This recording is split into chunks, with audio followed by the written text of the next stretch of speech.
জামাত ইসলামীর মানুষগুলোর কি দ্বিতীয় স্ত্রী সবসময় হোটেলেই থাকে?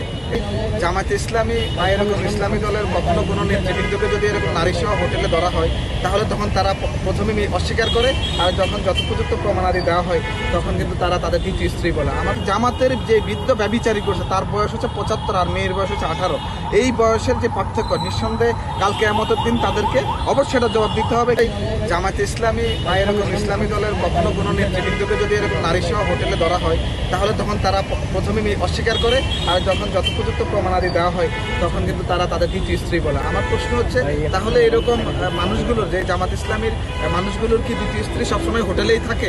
জামাতের যে বৃদ্ধ ব্যভিচারী করছে তার বয়স হচ্ছে 75 আর মেয়ের বয়স হচ্ছে 18। এই বয়সের যে পার্থক্য, নিঃসন্দেহে কাল কিয়ামতের দিন তাদেরকে অবশ্যই এটা জবাব দিতে হবে। এটা আমার নিজের কাছে নিজের প্রশ্ন ছিল। পরে আমি খুঁজে পেলাম যে আসলে জামাত তো কখনো বাংলাদেশের রাজনীতি এরকম আলোচনায় ছিল না। 71-এর গণহত্যা এবং মানবতা বিরোধী কারণে আলোচিত হয়েছে। 24-এ ফেসবুক প্রোপাগান্ডা এসব তৈরি করে তারা একটা আলোচনা এসেছে। তো এখন যতই আপনি জামাত নিয়ে আলোচনা করবেন, দেখবেন তাদের কারো না কারো বিরুদ্ধে এরকম অসংখ্য অন্যায়, অসংখ্য এরকম ব্যভিচারের চিহ্ন পাওয়া যাবে। সহিহ বুখারী হাদিস 102 নম্বরে বলা আছে যে আল্লাহ রাব্বুল আলামিন কাল কিয়ামতের দিন 3 ব্যক্তির দিকে তাকাবে না। একটা হচ্ছে মিথ্যাবাদী শাসক, আর হচ্ছে বৃদ্ধ ব্যভিচারী। তা আমার কাছে মনে হচ্ছে যে এই জামাতের যে বৃদ্ধ ব্যভিচারী করছে তার বয়স হচ্ছে 75 আর মেয়ের বয়স হচ্ছে 18।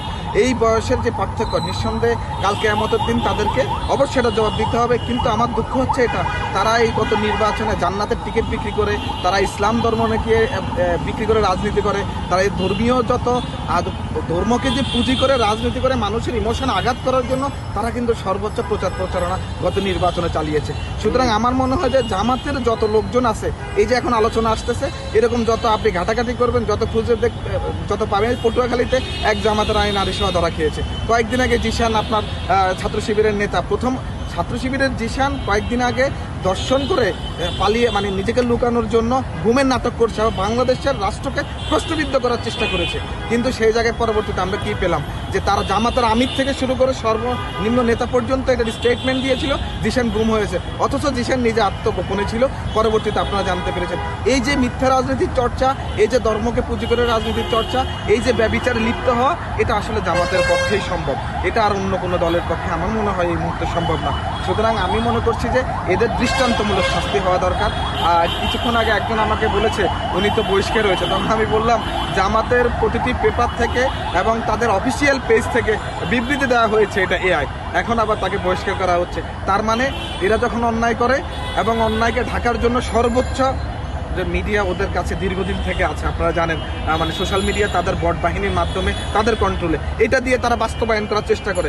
আমাকে গতকালকে আমার একজনের সাথে আমার রাস্তা হাঁটার সময় দেখা হয়েছে, এক রিলেটিভ, আমার আন্টি, আমার অনেক বছর বয়সে, দুপুরে রাতে হাঁটতে বেরিয়েছিল।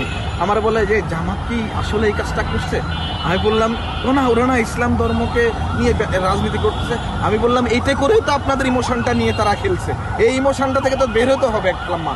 তখন উনি আমাকে বললো আসলে এগুলো 71-ও আমরা দেখিনি, কিন্তু আমার মা বোন বলছিল এরা আসলে এরকম নারীদেরকে ভোগ্যপণ্য মনে করে এবং এই যে আমাদের অধিকার নিয়ে কথা বলে। আপনি দেখেছেন নির্বাচনের আগে যে জামাতের আমির কি বিবৃতি দিয়েছিল, তার সাবেক, আমরা যেটাকে বলি আর কি, এখন তো এক্সট্রাক্টর হয়ে গেছে, টুইটার অ্যাকাউন্টটাতে এখন অন্য অ্যাকাউন্ট হয়ে গেছে, ওখানে সে কী লিখেছে, আপনি অ্যাকাউন্ট ট্যাক্সে কী লিখেছে আপনি দেখেছেন তো? এভাবে কিন্তু তারা নারীকে সবসময় অপমানিত, লাঞ্ছিত করে এবং নারীর অধিকার যেন বাংলাদেশে আদায় না হয় সেই জন্য তারা সর্বোচ্চ কাজ করে এবং নারীকে তারা ভোগ্যপণ্য মনে করে। আর আমার একটা বললাম নিজের প্রশ্ন আবার বলছি যে জামাত বা এরকম কোনো দলের কোনো নেতাকে যখন নারীর সাথে হোটেলে পাওয়া যায় তখন তাদের দ্বিতীয় স্ত্রী বর্ণনা করে। তাদের তাহলে কি সকল দ্বিতীয় স্ত্রী হোটেলেই থাকে আর প্রথম স্ত্রী বাসায় থাকে, এরকম কিছু নাকি? ভাই আরেকটি বিষয় জানতে চাবো, ডাকসু নির্বাচন ভীতিবোধে